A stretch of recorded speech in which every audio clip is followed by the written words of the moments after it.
Hey, thanks everyone for listening and watching, sharing with your family and friends, and don't forget to subscribe. Trust Me, I Know What I'm Doing is brought to you by Travelopod for destinations like Africa, Japan, Antarctica, India, and the Northern Lights regions. Start your journey with Travelopod. Visit vacation.travelopod.com. If I go back to like what I listened to when I was 10 years old, all of it still holds up. Yeah. And so I just realized that I just need to make a record for my 10-year-old self. And that's what I did. And when I accepted that, I was flying. In order for you to make this album, what did you actually have to unlearn about yourself, or for that matter, let go of? It was a place where I was kind of returning, with my honest truth, where there's nowhere else to put it. You can hold on to it or you can put it into something. For me, it's always been I put it into the music. Every album that I've done has been kind of some sort of documentation of the end and the beginning of some era and everything that happened during that. Hi, this is Karsh Kale. I am a musician, composer, producer from New York City. I have a new album coming out called Dust, and this is Trust Me, I Know What I'm Doing. Yeah. My name is Abhay Dandekar, and I share conversations with talented and interesting individuals linked to the global Indian and South Asian community. It's informal and informative, adding insights to our evolving cultural expressions, where each person can proudly say, "Trust me, I know what I'm doing."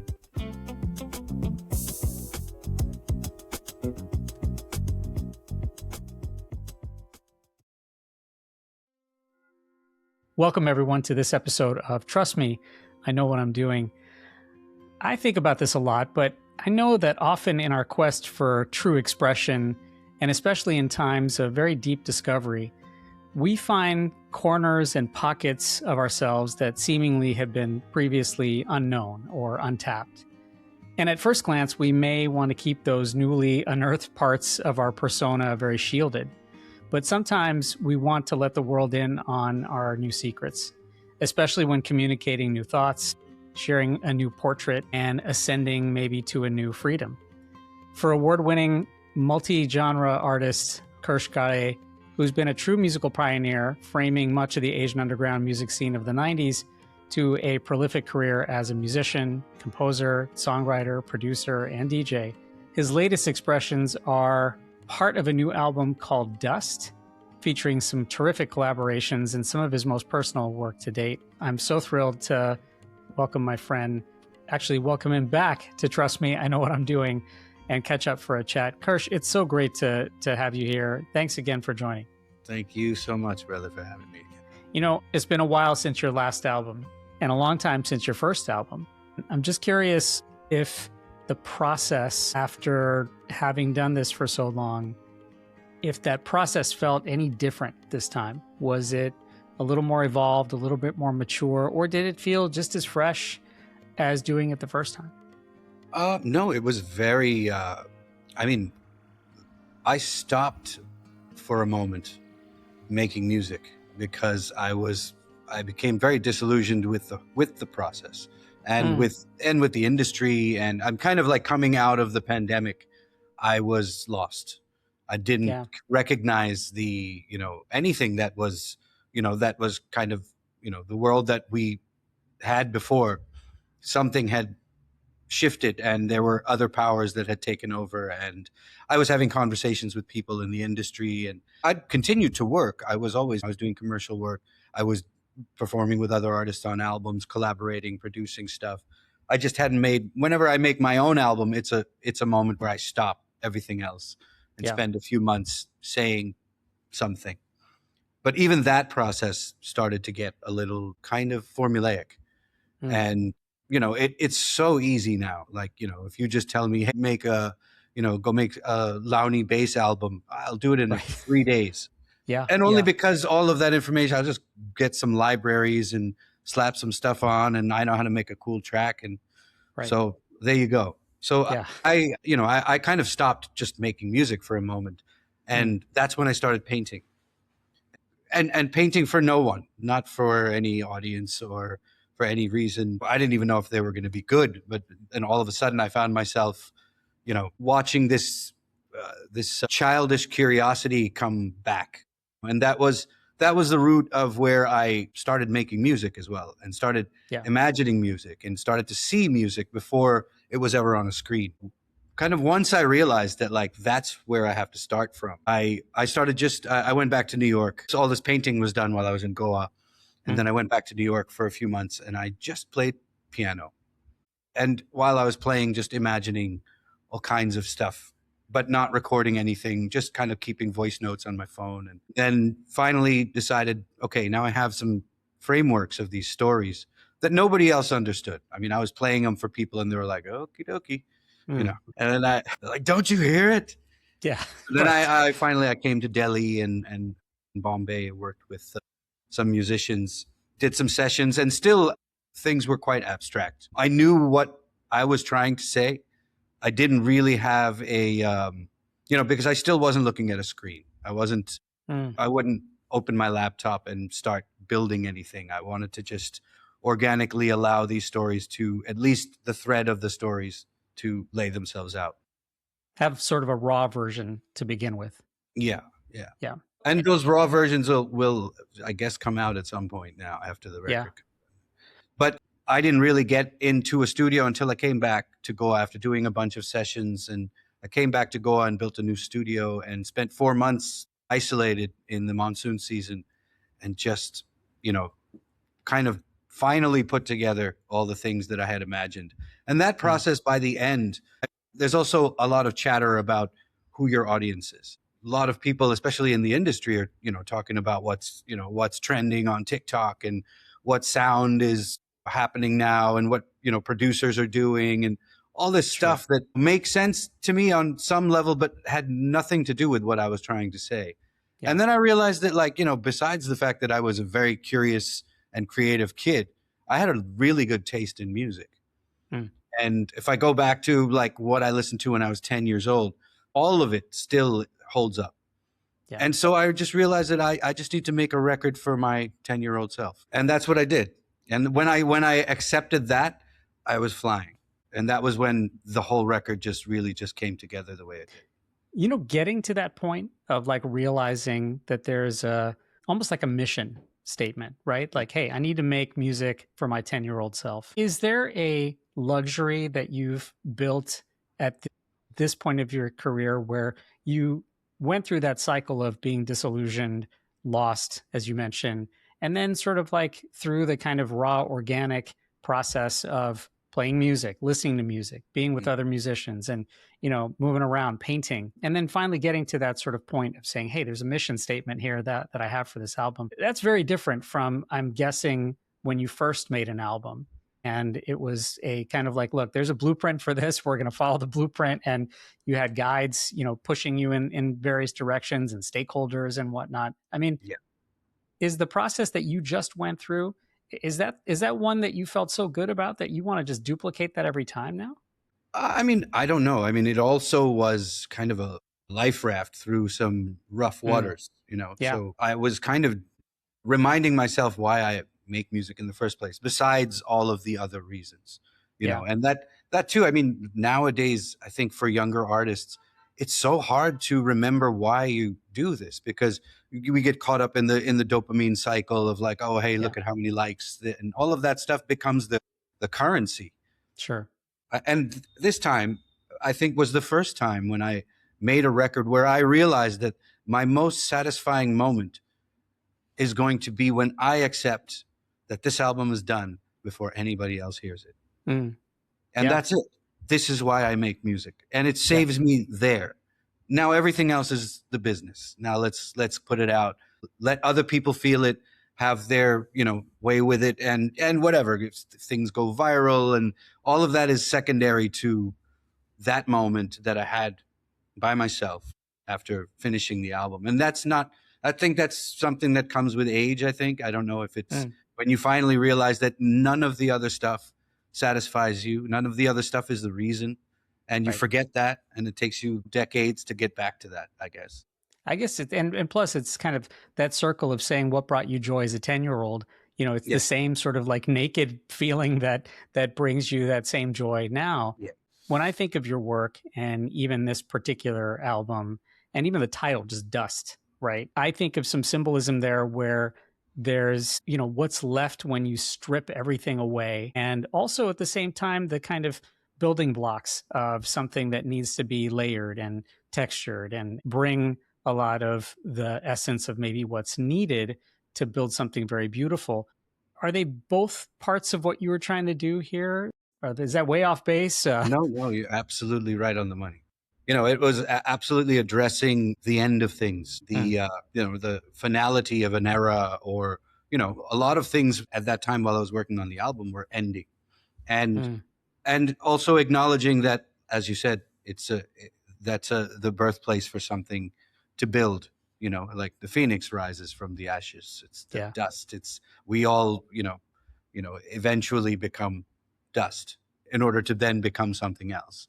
And that's obviously, for me, it was, while working on these tracks, it was important to, if lyrics were slightly darker, that the hope came from the music and the story, that the music was telling, that this feeling of finality, is a temporary feeling. It's just a moment before the rebirth of something else. yeah. You do a lot of singing on this album, Yeah. and I was struck by a couple of the themes. There's a lot of reference to searching and discovery and really sort of like, finding yourself, whether that's searching for more or the maze. And even a line from Night Turns where you sing that you're looking for reasons, but you'll find them in the night sky. And in building all of this and even stripping it away, right? Do you think the music creates a space for listeners to now experience that discovery process that you were on, and maybe kind of what you actually found? Yeah, I don't know if it's what I've found, but I know that the journey that the music takes you on, or what would take somebody on, is analogous to their own story. Yeah. And it's like, so I had a conversation with a very close friend of mine, Tarana Marwa, who's a fantastic singer-songwriter and producer. She goes by the name Komorebi. I was kind of in the middle of working on the album, and I had a bunch of stuff, different pieces, and she had heard a bunch of it, and she knew the stuff that I felt was quite personal. The stuff where I was like, I don't know if I really want to reveal this. And it's not like there's anything specific in it, but it is quite vulnerable and personal at times. And she just reminded me that, it's not about you. Mm. It's not about you. It's about where it lands. And I mean, it's something that she kind of served back to me that I had said to her at some point. Right. So I was like, okay, I can't say nothing about that. There But you go. no, but I understood what she meant, that it really isn't that. So that moment that I had with my album was also a moment where I let it go. So Mm. now it becomes its own thing for people. Like whatever specific thing I was going through when writing the song Dust, it has nothing to do with somebody else's experience with that song. But if I can paint a picture that is not so specific, but draws from my experience, but creates more of a mirror for people to Yeah. feel their own, then I feel like that's, that for me is the goal, of why I would be so revealing in the music, is not so that people are like, oh, he's been through this or he's gone through that. It's Sure. nothing to do with that. It has to do with you. It has to do with the listener. And I wonder, I mean, like connecting the dots, right? It always ends up being this loose association of, again, like me as a listener, when I experience the music, is it actually evoking something that might be parallel with what you're going through, but doesn't always have to be. And that idea of it being a mirror for you and a window for me Mm. is one that hopefully the music really offers for anyone. You've mentioned this a couple times now that like this album was deeply personal. It was really, really a personal experience, a personal journey, a personal discovery. I'm curious, like, in order for you to make this album, in order for it to be completed, what did you actually have to unlearn about yourself? What did you maybe have to either unlearn or for that matter, let go of in order for this to come to fruition? I think I had to. There was a lot of letting go um, of the of this avatar that constantly gets there were moments where I would play stuff that, at the time probably sounded like, it didn't sound like anything I had done before. And very close friends of mine would be like, hey, remember, you're KK. You're, this is way out of your, sphere of sound, or, nothing wrong with that. But, so these kind of things, like, you have to ask yourself, like, do I want to be that anymore? Or am I that anymore? Am I becoming something else? So there was a lot of just letting go of, at the same time accepting, like the last track on Dust is very much a nod to where it all began.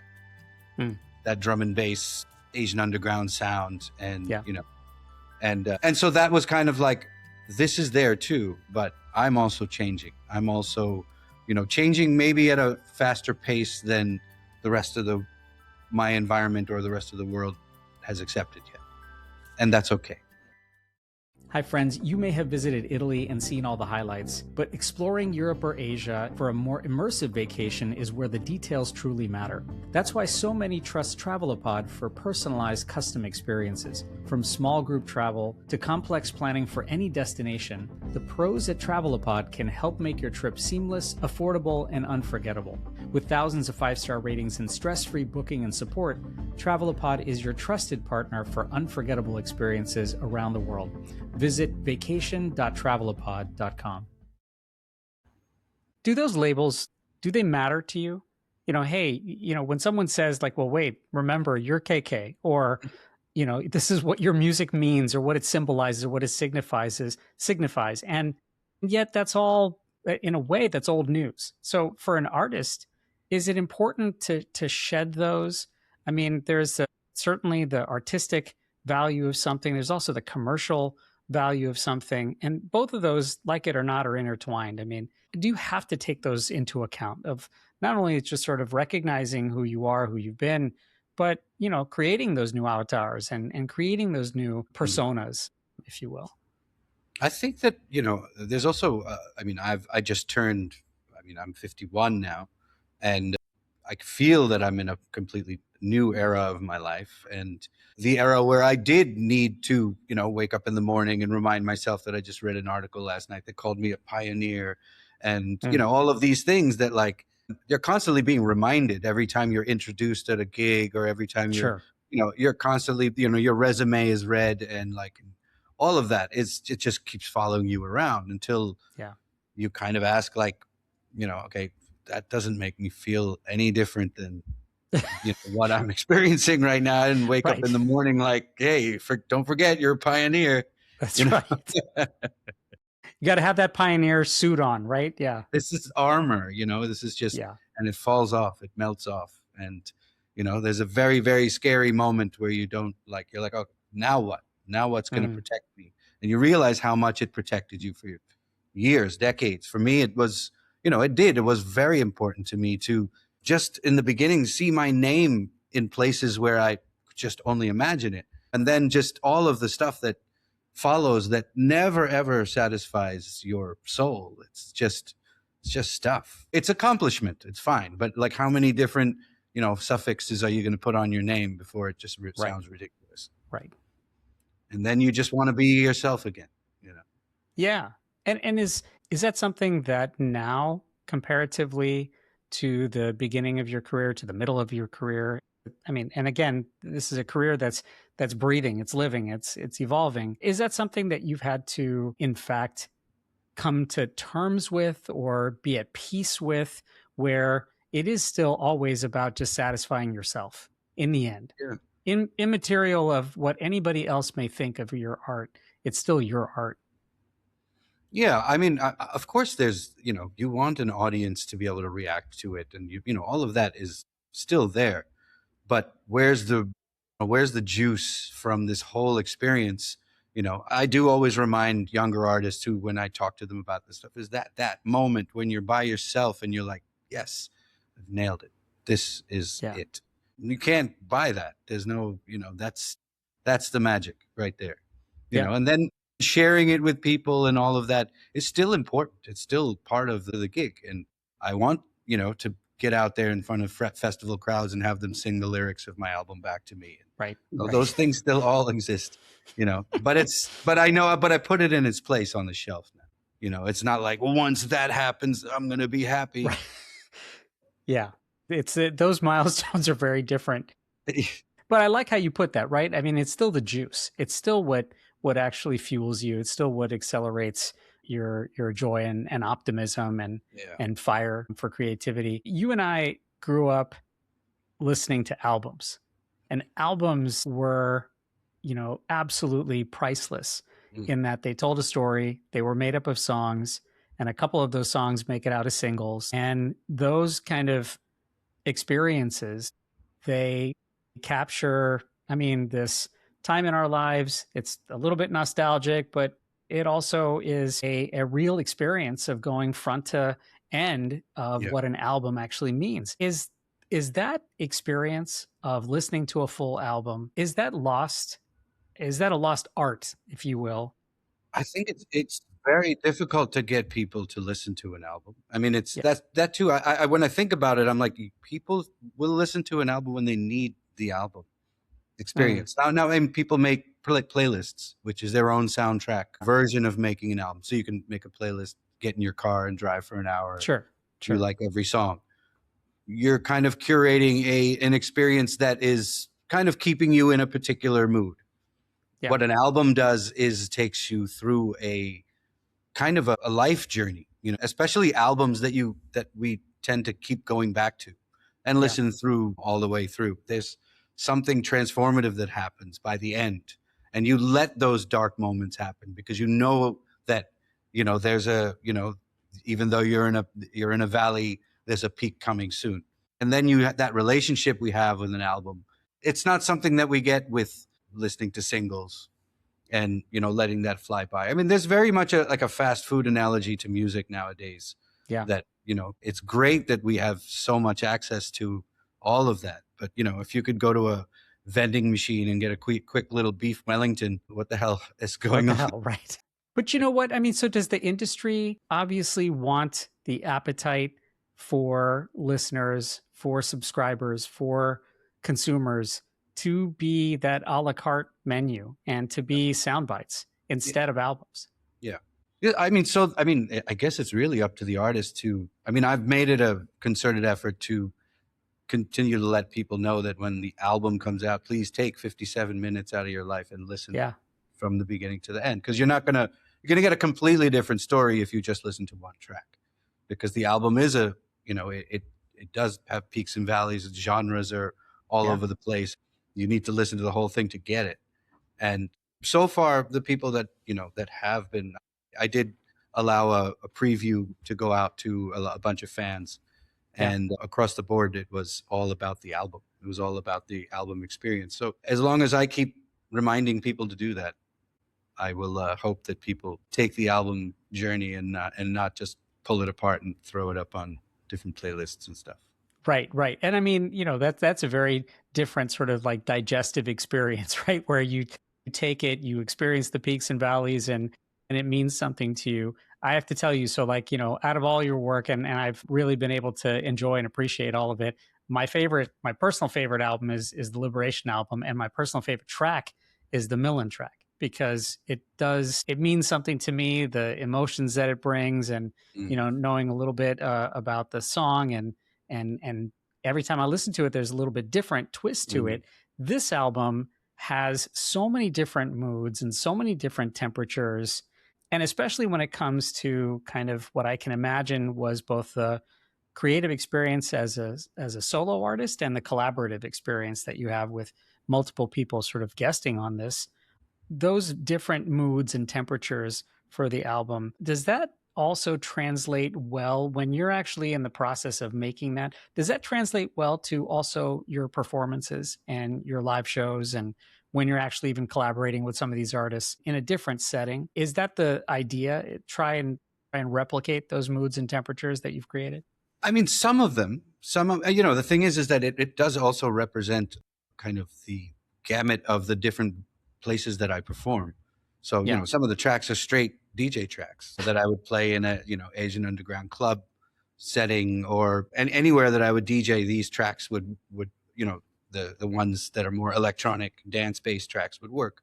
And then some of them represent the world of live improv world that I work with people like Max ZT and Alam Khan. So there were a couple of tracks that kind of head a little bit more in that direction.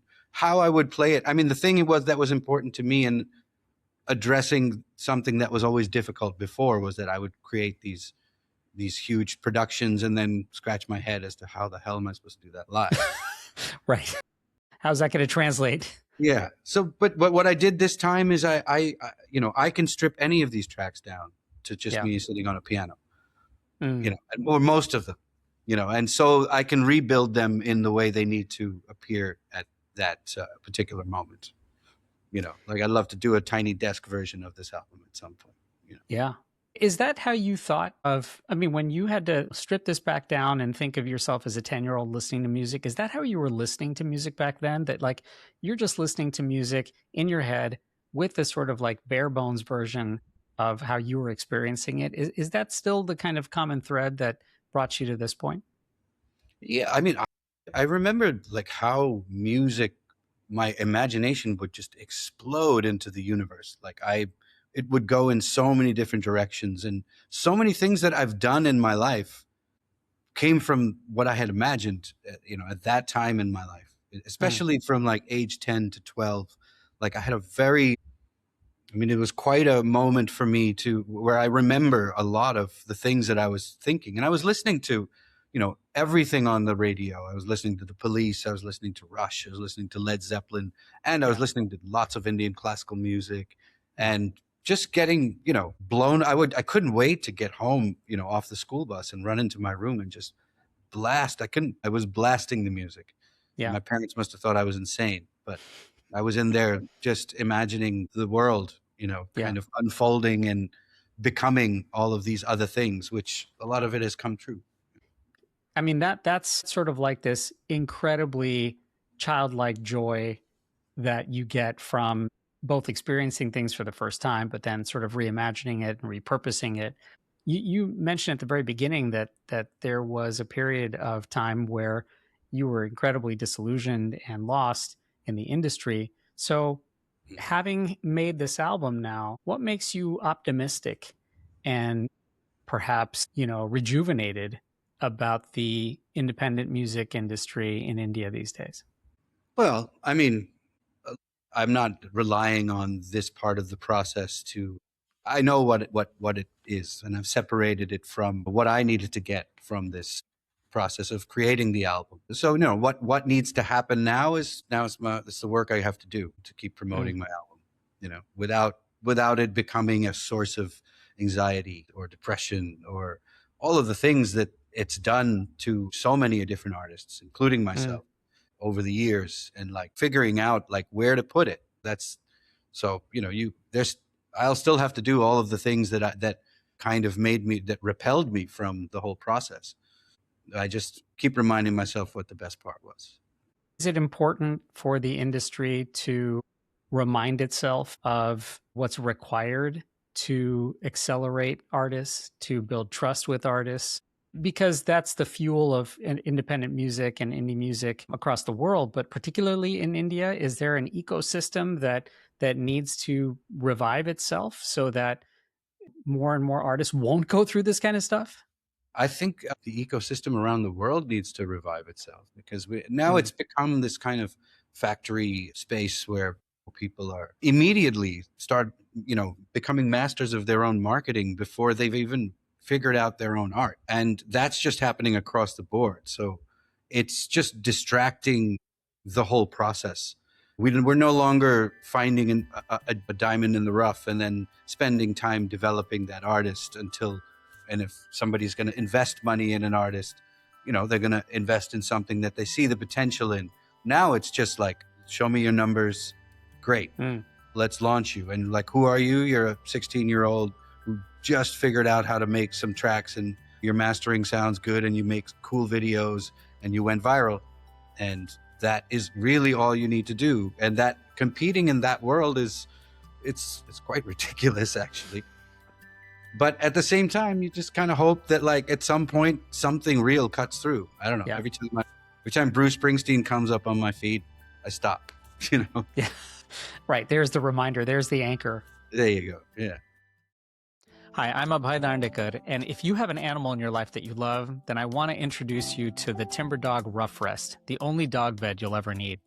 The patented Ruffrest is compact and light with over 14 travel features, comes in 3 sizes, and has everything from storage for essentials to a built-in sleeping bag. The New York Times Wirecutter calls it a versatile, portable dog bed with lots of extras for traveling or camping. Go to timberdog.com to explore Ruffrest, the only dog bed you'll ever need. You and I, of course, share something with many others, of course, that we share this love and reverence for the music and life and legacy of Zakir. And the track Tabla Beat Scientist is such a wonderful tribute on the album. You know, thinking about how much inspiration was provided and continues to be provided, does playing the role of guiding others, of mentoring others, perhaps even teaching others, whether they're students or artists or friends, is that something that, at least taking away from Zakir's legacy, is that something, somewhat of a responsibility that you at all feel?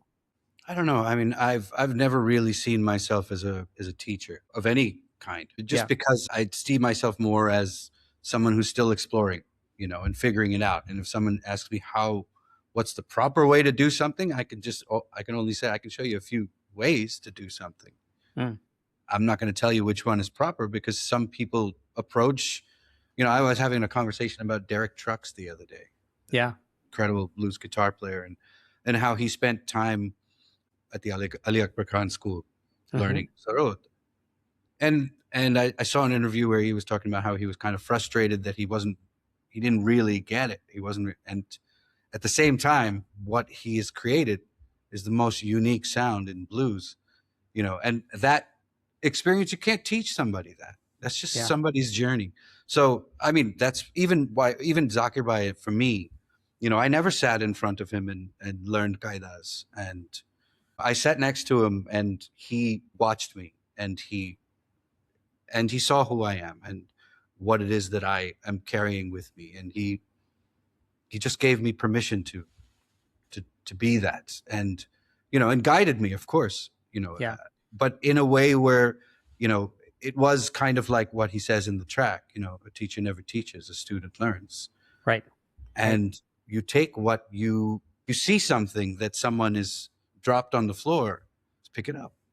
And I don't see myself right now as somebody who stand in a class and teach I mean, at some point I will, but right now, you know, the teaching comes from sharing, I think, from it being available. I think one thing that definitely gives me pause when I hear that is, like you said, him recognizing you and, in a way, sort of giving you agency to be yourself, especially coming from this icon, this legend, this person of incredible stature. For those who might be up and coming now, they may be getting the same exact sort of feeling when they are around you. And so from their vantage point, you may be their rock star. You may be their sort of guide, and even the nod of acknowledgement. Is that something that you enjoy doing at all? I mean, it's always, you know, it's great to see, especially when, you know, there are artists who have been following and studying what I do for years and years. And, you know, kind of, they're the first ones to react as soon as I drop a new, you know, piece of music or something like that. And those followers, I always, you know, not two of them are alike. And that's, I wouldn't want to homogenize the artistry of what these people are getting from what it is that I do, because it's not a sound, it's not a technique, it's a state of mind. And if you have that, then you go on your own personal journey. That's the only thing I can teach. That's what Zakir Bhai taught me. That you go on your own personal journey. He knew that I was like, you're never going to be me, you know. And I stopped that pursuit as I sat next to him and played in Tabla Beat Science, and I was like, I will never ever be Zakir Hussain. And that's what all of us were running towards, right? Right. One day we're going to get Yeah. there. And I mean, I wonder if his message was just like, yes, and you don't have to be, right? Like, Yes. I mean, to get that kind of respect on stage yeah, and for him to push me, I could feel him without saying any words, pushing me in exactly the direction that I needed to go. And yeah, that was his brilliance. I mean, he could yeah. speak to 6 people at the same time. But what he was saying to me, I felt it. And he has said it to me, personally as well, but has given great respect to what it is that I do as an artist after me just growing up being deathly afraid of what he might think. Right, right. I've always wanted to ask you this, and I've asked this to other artists too, but especially for someone whose craft is constantly being sharpened and you're honing it both in the studio and as a performer. But how do you know when a song is actually finished? I think when it hits, the last processes of what I do is more in the production arrangement stuff. And that's where you're like, this was my intention, but it's just not hitting yet. And all of that, when all of those pieces of the story hit and the punchline of the joke hits or whatever it is at the end, and you know that, okay, that's it. Now it's done. Mm, That's for me, that's the moment, because there's always a story arc. There has to be some sort of payoff at the end. Maybe it's a fight scene, maybe it's a love scene, whatever it is, right. it's got to pay off at the end. Yeah. And there's got to be that moment in the middle. And so I sit there and work on those details, and that's when I know it's done. But a song is done sometimes right in one go. It's a Mm, beautiful song, but you want people to hear it the way you're hearing it in your head. So then you spend yeah. Yeah. time dressing it up. We were talking before about some of the doodling and the art. And of course, knowing now that the art that you were creating, painting wise, became an inspiration. So I'm just curious, how has drawing or painting or creating on a canvas, again, for yourself, how's Mhm. that actually made you a better musician or composer or producer?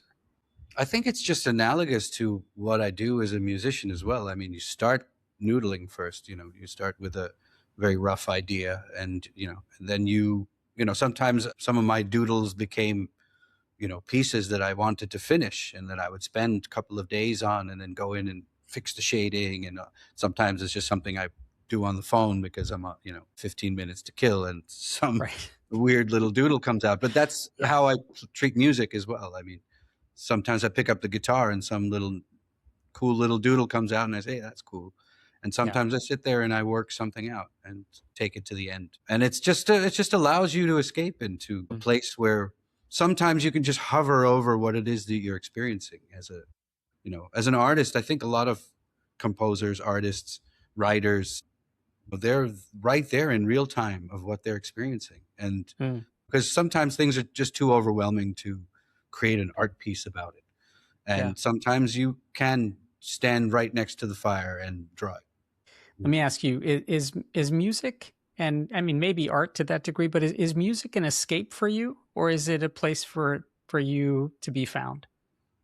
It's all of those things. It's very much an escape. I mean, on a personal level, it's very much an escape. It's always been. But as it is for most people, I think. I listen to music as a listener like anybody else listens to Yeah. music, and I don't analyze it and think how would I change it. When I listen to a Tom Petty track, it's the way it is.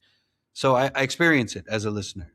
And yes, I mean, it's also a place where when I'm spending time like I did making this album, it was a place where I was kind of returning with with my honest truth, Yeah. and where there's nowhere else to put it. You can hold on to it or you can put it into something. You can write it in a diary. For me, it's always been, I put it into the music. Every Yeah. album that I've done has been kind of some sort of documentation of the end and the beginning of some era and everything that happened during that. And even the Well, album that I did with Anushka, Breathing Underwater, all of that. I mean, that's the content came from what we were experiencing. yeah. Yeah. Let me get you out of here on this. I mean, so many will be chronicling your work, and with this new album they'll be listening to old albums and both rediscovering some of your old work, but then of course really experiencing this newest and latest version. But for those who might be experiencing your music for the very first time, whether that's at a performance, whether that's listening to Dust, how do you hope they feel, and maybe what do you hope they take away? I had a really great experience last year as I played at this very big conference in Bombay, which was a music conference, the All Music Conference. And I did just a DJ set as like a showcase of some of the new stuff in front of a huge crowd of only young people. And the response was so awesome that, it was the same response that from back in the Realized days. And that response is that people feel it with their heart. That's, when people come up and say, hey, that's a banger and all that kind of stuff, that will happen everywhere in every, venue or club. But when people feel it with their heart in an environment where, they're dancing and they come up and you can see it in their eyes that they felt it from that perspective, then I know that it has the power to reach. And I didn't really, I didn't really think like I need to make a record for this generation or anything. I think good music is timeless, and I hope that people think it's good. Well, I know that people are feeling it in their hearts, and whether they're experiencing it for the first time or time and time again, they're appreciating it, enjoying it, and certainly looking for more. Karsh, what a treat to share some time and have this conversation, and I hope we can visit again in the future. Absolutely. Make it a regular thing.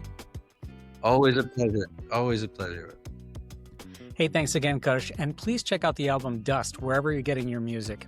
Shout outs to my guy, Yashraj Akashi, for connecting and building trust through the Edge community, to Ishank Singh for becoming the youngest and fastest to ever swim the Palk Strait between Sri Lanka and India, and to all of you for watching, listening, and sharing this with your friends.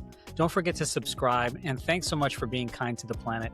Till next time, I'm Abhay Darndekar.